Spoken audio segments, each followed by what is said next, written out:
बिस्मिल्लाहिर्रहमानिर्रहीम। अस्सलाम वालेकुम डियर स्टूडेंट्स, कैसे हैं आप लोग? उम्मीद है कि आप लोग खैरियत से होंगे और अपने घरों में महफूज आप लोग अपनी स्टडीज को कंटिन्यू किए होंगे। तो today we are going to start chapter number 2 state of matter. Last time we have discuss kinetic molecular theory, ठीक है, ऑफ गैसेस। तो हमने काइनेटिक मॉलिक्यूलर थ्योरी स्टडी कर ली थी। आज हम लोग स्टडी करने जाएंगे gas laws. Before going to start gas laws, हमें पैरामीटर्स ऑफ गैसेस पता होना चाहिए। पैरामीटर्स किसे कहते हैं? वो तमाम चीजें जिसके जरिए मेजरमेंट की जा सके वो कहलाते हैं पैरामीटर्स। गैसेस को किस चीज के जरिए मेजर किया जाता है? गैसेस की पैरामीटर्स क्या है? There are 4 parameters of gases: temperature, pressure, volume and number of moles. तो there are 4 parameters of gases: temperature, pressure, volume and number of moles. और गैस लॉ किसे कहते हैं? Relationship between two parameters while other two remains constant is called gas law। अगर पहली बात तो ये गैसेस के 4 पैरामीटर्स हैं: टेम्परेचर, प्रेशर, वॉल्यूम और नंबर ऑफ मोल्स। अगर किसी भी 2 पैरामीटर के दरमियान हम रिलेशनशिप को जाहिर करें, may be direct may be indirect, ठीक है, और बाकी 2 पैरामीटर्स क्या हो? कांस्टेंट, तो ऐसे रिलेशन को हम कहेंगे gas law. Relationship between 2 parameters while the other 2 are remains constant.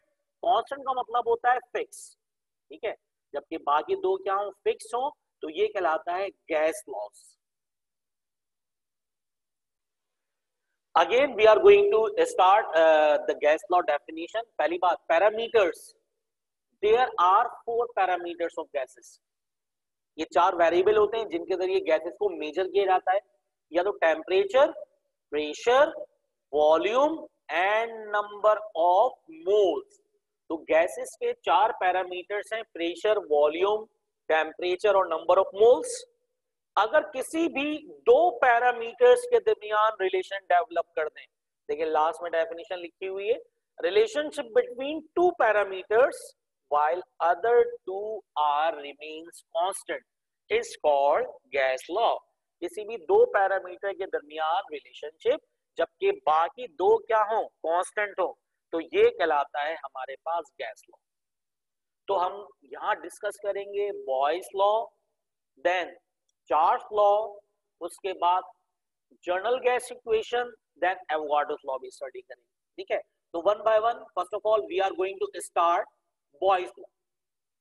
तो बॉयल्स हम बात करें तो in 1660 Robert Boyle explain the relationship between volume and pressure is known as Boyle's law. 1660 में एक रॉबर्ट बॉयल नामी साइंटिस्ट ने प्रेशर और वॉल्यूम का रिलेशनशिप दिया और इसको हम कहते हैं Boyle's law. According to Boyle's law, the volume of given mass of a gas is inversely proportional to the pressure exerted on it at given temperature या फिर at constant temperature। Boyle's law के मुताबिक अगर हम ये container लिया हमने और इस कंटेनर में ऊपर लगा हुआ पिस्टन जो कैसा है? मूवेबल, ठीक है, और इसके अंदर मौजूद है हमारे पास सैंपल ऑफ गैस, ठीक है। अब क्या करेंगे? अगर इसका कुछ ना कुछ वॉल्यूम, V वॉल्यूम, और अगर हम प्रेशर बढ़ा दें इस पिस्टन के ऊपर, प्रेशर बढ़ाने पर वॉल्यूम क्या हो जाएगा? Reduce. By increasing pressure volume of container become decrease, contraction produce होगी। इसका मतलब अगर एक चीज को बढ़ाया जाए, प्रेशर को बढ़ा रहे हैं यहां पर, और वॉल्यूम क्या हो रहा है? डिक्रीज। ऐसा रिलेशनशिप जिसमें एक चीज को बढ़ाने से दूसरी चीज उसी रेशो से कम हो जाए, या फिर एक चीज को कम करने से दूसरी चीज उसी रेशो से बढ़ जाए, तो ऐसा रिलेशन कहता है इनडायरेक्ट या इनवर्स रिलेशन। तो बॉयल्स लॉ के मुताबिक गैसेस के प्रेशर और वॉल्यूम में इनवर्स रिलेशनशिप पाया जाता है, बशर्ते ये कि गैसेस के लिए टेम्परेचर क्या हो, कांस्टेंट। और अगर इसको एक्सप्लेन करें in terms of KMT, kinetic molecular theory, तो जरा गौर से देखिएगा। If the volume of a gas is decrease at constant temperature, अगर कांस्टेंट टेम्परेचर पर गैसेस का वॉल्यूम डिक्रीज होता है, the average velocity of gas molecule remains constant, average velocity molecule की कांस्टेंट हो जाती है, so they collide more frequently with the walls of the smaller vessel. तो ये एक दूसरे से तसादुम करते हैं, कोलाइड करते हैं, टकराते हैं स्मॉल कंटेनर में, और उसकी वजह से प्रेशर क्या हो जाता है, इंक्रीज। हाई प्रेशर करने से गैसेस का वॉल्यूम क्या होता है, डिक्रीज।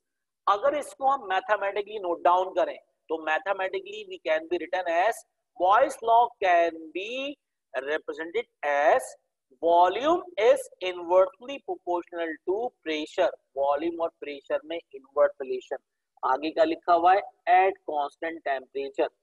तो यहाँ बॉयस लॉ के मुताबिक वॉल्यूम और प्रेशर में इनवर्स रिलेशन है, लेकिन टेम्परेचर क्या है, through out the system, through out the process remains constant.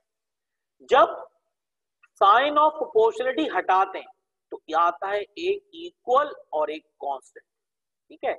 जब साइन ऑफ प्रोपोर्शनलिटी हटाएंगे तो इक्वल और कांस्टेंट आएगा, तो यहाँ पर आ गया इक्वल और कांस्टेंट। P डिवाइड हो रहा है, P जाके क्या हो गया, मल्टीप्लाई। सबसे इंपॉर्टेंट चीज समझने की क्या है यहाँ पर, देखें, दो चीजों को मल्टीप्लाई करवाए तो इसको कहते हैं product. Product of pressure and volume always equals to constant quantity. Pressure volume का प्रोडक्ट हमेशा कांस्टेंट क्वांटिटी के इक्वल आता है। अब हम जरा इन दोनों स्टेटमेंट को कंपेयर करते हैं। देखिए, एक स्टेटमेंट क्या है, the volume of given mass of a gas is inversely proportional to pressure. किसी भी दी गई कमियत की गैस का वॉल्यूम और प्रेशर में इनवर्स रिलेशनशिप पाया जाता है, ठीक है। तो ये हो गया स्टेटमेंट। और स्टेटमेंट से जब हमने मैथमेटिकल फॉर्म ड्रॉ की तो हमें नजर आया the product of pressure and volume is always equals to constant quantity.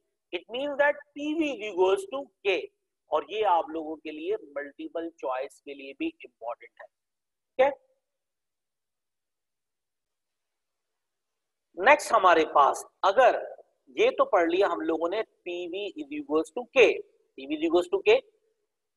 अगर एक से ज्यादा स्टेट हो, इनिशियल स्टेट भी और फाइनल स्टेट भी, तो हम लिख सकते हैं P1 V1 is equals to K and P2 V2 is equals to K. Comparing both equation, so then we will got P1 V1 is equals to P2 V2। ये वो इक्वेशन है जो कि हम न्यूमेरिकल में इस्तेमाल करते हैं, ठीक है। तो P1 V1 is equals to P2 V2 is the state which will be used in numericals, और ये मोर देन वन स्टेट के लिए हो गया। अब इंपॉर्टेंट चीज क्या है इसमें, ग्राफ। सबसे इंपॉर्टेंट चीज क्या है इसमें, ग्राफ। ग्राफिकल प्रेजेंटेशन देख लेते हैं। ग्राफिकल प्रेजेंटेशन आसान सी है, दो ग्राफ, ठीक है। तो नंबर 1 ग्राफ हमारे पास, देखें ये दो ग्राफ है। तो हमें ग्राफ के लिए मालूम होना चाहिए कि एक चीज लेंगे एक्स एक्सिस पर, एक चीज लेंगे वाई एक्सिस पर। एक्स एक्सिस पर इंडिपेंडेंट चीज लेंगे और वाई एक्सिस पर डिपेंडेंट लेंगे। वॉल्यूम, अगर वॉल्यूम गैस होगी तो उस पर लगेगा प्रेशर, गैस नहीं होगी तो उस पर प्रेशर एप्लीकेबल ही नहीं है।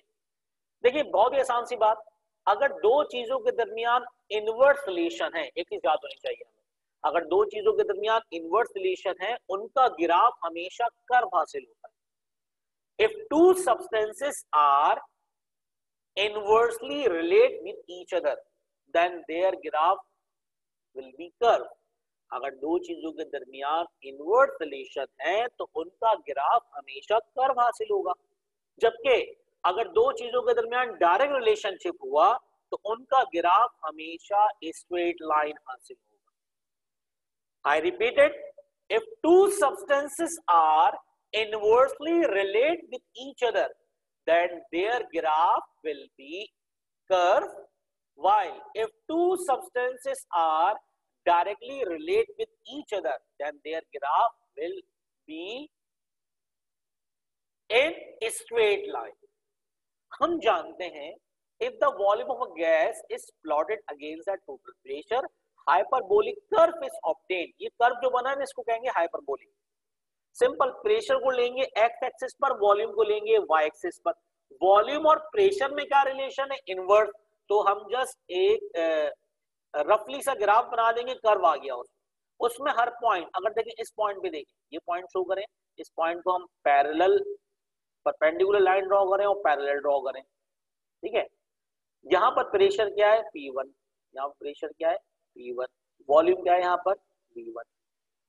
हमने प्रेशर को बढ़ा दिया, यहाँ पर लिख जाएगा, ये हो गया P2। तो क्या हो जाएगा? प्रेशर बढ़ाने पर वॉल्यूम क्या हो जाएगा? कम। देखिए वॉल्यूम क्या हो गया? कम। वॉल्यूम कितना हो गया? V2।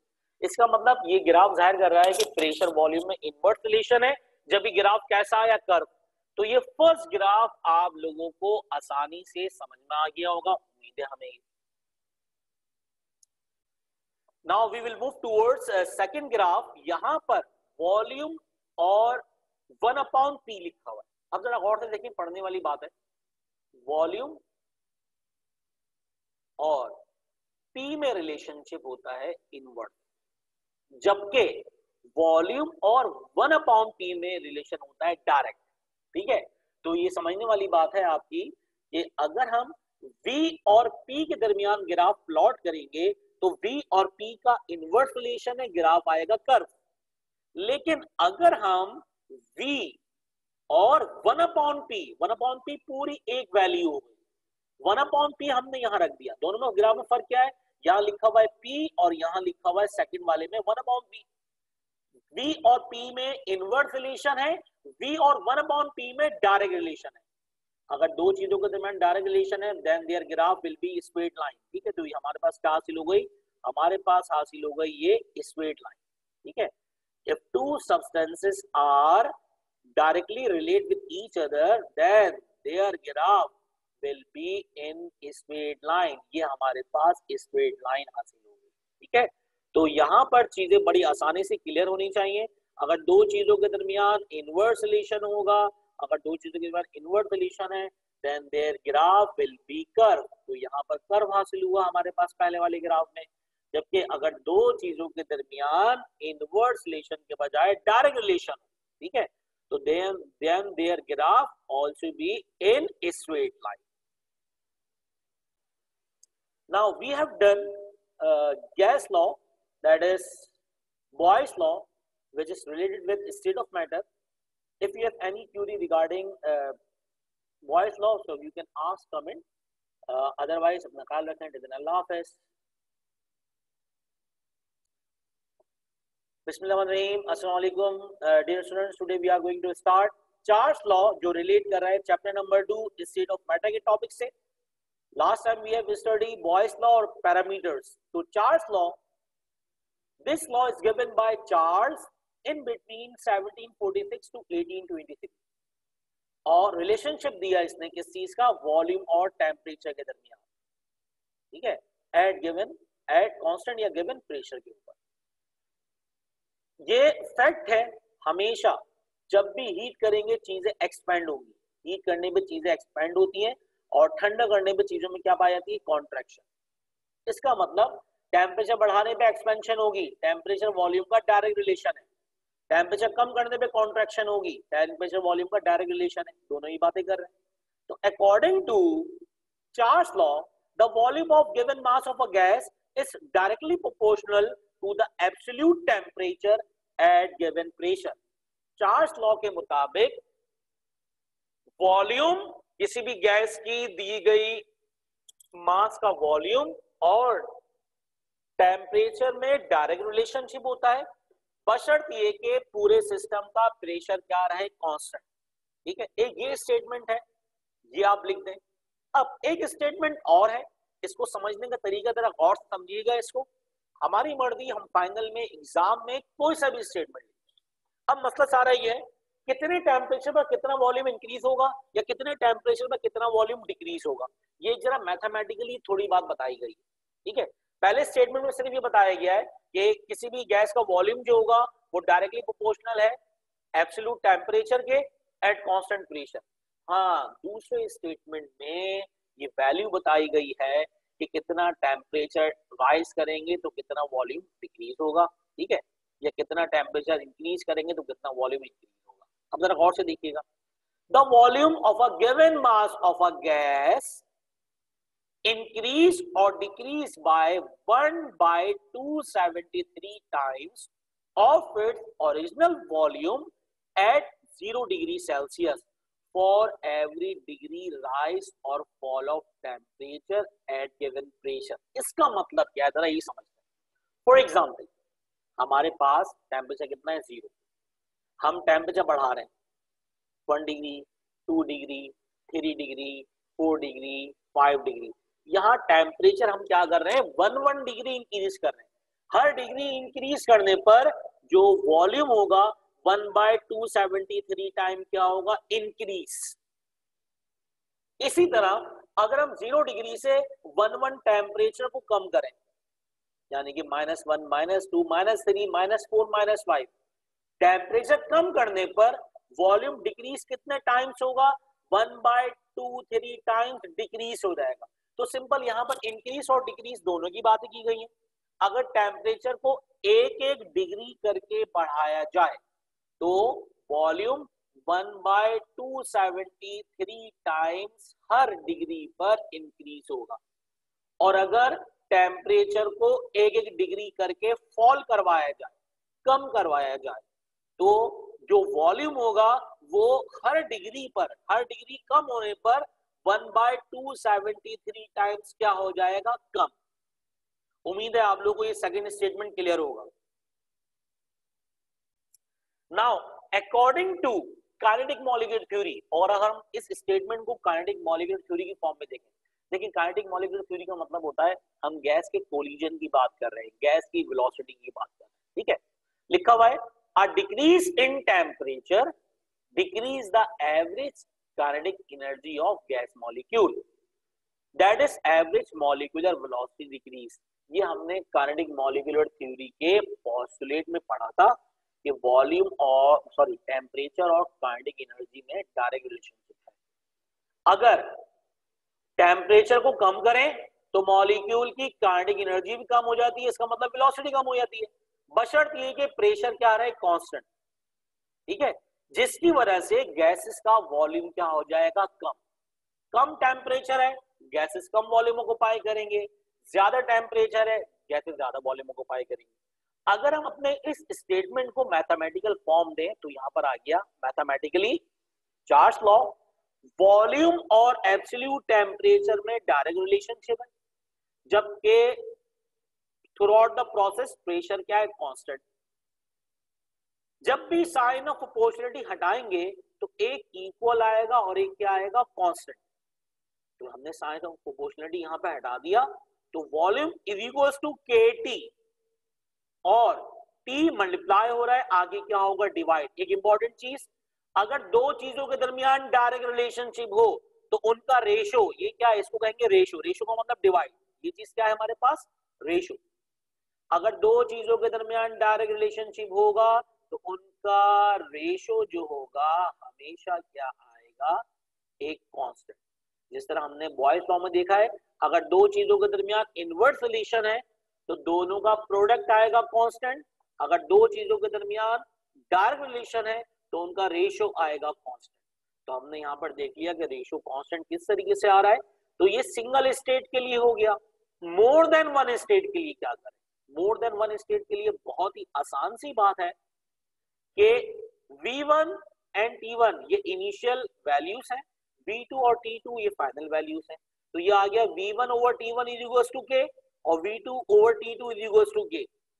देन दोनों इक्वेशन बराबर है तो V1 over T1 is equals to V2 over T2। ये आ गई हमारे पास फाइनल इक्वेशन चार्ल्स लॉ की मोर देन वन स्टेट के लिए, जिसको हम न्यूमेरिकल में इस्तेमाल करेंगे। तो V1 over T1 is equals to V2 over T2.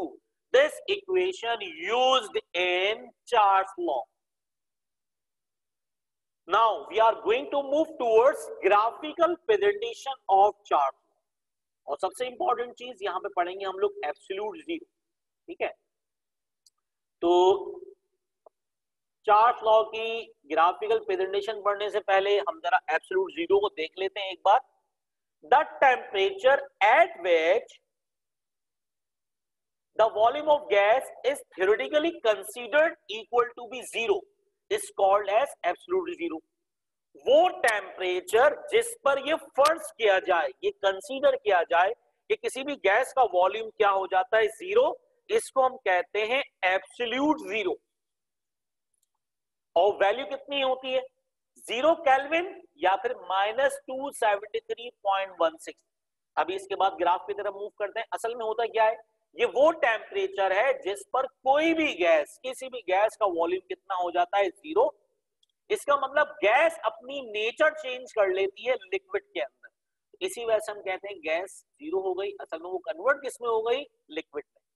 वो टेम्परेचर जिस पर गैस का वॉल्यूम कंसीडर किया जाए जीरो, क्योंकि इस टेम्परेचर पर गैस कन्वर्ट हो जाती है लिक्विड में, ये टेम्परेचर कहलाता है एब्सोल्यूट जीरो। मल्टीपल चॉइस के लिए इंपॉर्टेंट है। एब्सोल्यूट जीरो किसके इक्वल होता है? 0 केल्विन, 0 के और -273.16 डिग्री सेल्सियस। तो अब चलते हैं ग्राफ की तरफ। असल में जब ग्राफ प्लॉट किया गया, देखिए टेम्परेचर के 3-4 स्केल है, तो हमारे कोर्स में हमसे पढ़ेंगे केल्विन और सेंटीग्रेड या डिग्री सेल्सियस। ये एक्स और वाई की वैल्यूज हैं। तो यहां पर जब ग्राफ प्लॉट किया गया, एक्स एक्सिस पे रखा टेम्परेचर को, वाई एक्सिस पे रखा वॉल्यूम को।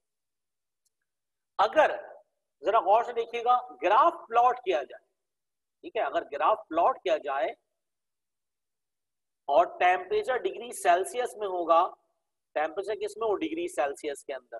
तो अगर डिग्री सेल्सियस में टेम्परेचर होगा तो ग्राफ हमेशा कहां से स्टार्ट होगा? ग्राफ हमेशा ओरिजिन से स्टार्ट होगा। ठीक है, अगर टेम्परेचर डिग्री सेल्सियस में हो, ग्राफ हमेशा कहां से स्टार्ट होगा? ओरिजिन से। ठीक है, लेकिन अगर टेम्परेचर किसमें है हमारे पास, सॉरी टेम्परेचर अगर केल्विन में हो, टेम्परेचर अगर केल्विन में हो तो ग्राफ स्टार्ट होगा कहां से? ओरिजिन से। एक 25 पता होना चाहिए, अगर डिग्री सेल्सियस में टेम्परेचर है और उसमें हम ऐड कर लें +273.16, तो ये कन्वर्ट किसमें हो जाएगा? ये कन्वर्ट हो जाएगा टेम्परेचर इन केल्विन। इसका मतलब अगर केल्विन में टेम्परेचर है और टेम्परेचर और वॉल्यूम का ग्राफ प्लॉट किया जा रहा है, तो केल्विन में टेम्परेचर होगा तो ग्राफ हमेशा ओरिजिन से स्टार्ट होगा। लेकिन अगर डिग्री सेल्सियस में होगा टेम्परेचर, तो वॉल्यूम कुछ ना कुछ होगा, ये लिखा हुआ है सामने नजर आ रहा है आपको। अगर इसको एक्सट्रापोलेट किया जाए, एक्सट्रापोलेट का मतलब ये होता है, हमने फर्ज कर लिया कि भाई हमारे पास 50 रुपए, एक पेंसिल 10 रुपए की है, तो हमें तो चाहिए एक पेंसिल, तो एक पेंसिल 10 रुपए की आएगी, तो 50 रुपए में कितनी आएगी? 5 पेंसिल। तो 100 रुपए में कितनी आएगी? 10 पेंसिलें। हम एक्सट्रापोलेट कर रहे हैं कि अगर हमारे पास 100 रुपए होते तो कितनी पेंसिल आती। इसी तरह हम एक्सट्रापोलेट कर रहे हैं कि भाई एक्स एक्सिस पर वॉल्यूम क्या होता है गैस का? जीरो। एक्स एक्सिस पर वाई जीरो होता है और वाई एक्सिस पर क्या होता है? X zero. एक्स एक्सिस पे क्या होगा? Y zero. हम देखना ही चाह रहे हैं वाई पे क्या चीज है? वॉल्यूम। वॉल्यूम गैस का जीरो कब होगा? जब हमने इसको एक्सट्रापोलेट किया, मतलब चार्ट में एक्सट्रापोलेट किया, एक ये पॉइंट आया जिस पॉइंट पर गैस का वॉल्यूम क्या हो गया? v इक्वल्स टू जीरो, क्योंकि ये ओरिजिन से टच कर गया, एक्स एक्सिस पे आ गया, और एक्स एक्सिस पर y क्या होता है? जीरो। y क्या होता है यहाँ पे? हमेशा जीरो। और ये टेम्परेचर कितना था? ये था -273.16 डिग्री सेल्सियस। तो यहाँ पर फर्स्ट कर लिया गया कि वो टेम्परेचर जिस पर कोई भी गैस, कोई सी भी गैस हो, वो हमेशा लिक्विड में कन्वर्ट हो जाएगी। इसका मतलब गैस गैस में नहीं रहेगी। इसको हम कहेंगे एब्सोल्यूट टेम्परेचर, एब्सोल्यूट जीरो। यही वजह है कि लो टेम्परेचर पर, यानी कि gases low temperature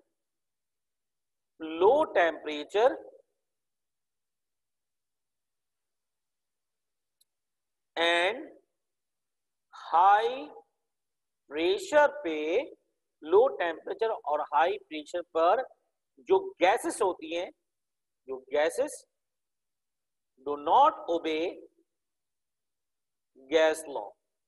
gases low pressure, high pressure और लो टेम्परेचर पर गैस गैस नहीं रहती बल्कि लिक्विड में कन्वर्ट हो जाती है। तो लो टेम्परेचर और हाई प्रेशर पर गैसेस गैस लॉ ओबे नहीं करती, काइनेटिक मॉलिक्यूलर थ्योरी के पॉइंट्स पर पूरी नहीं उतरती।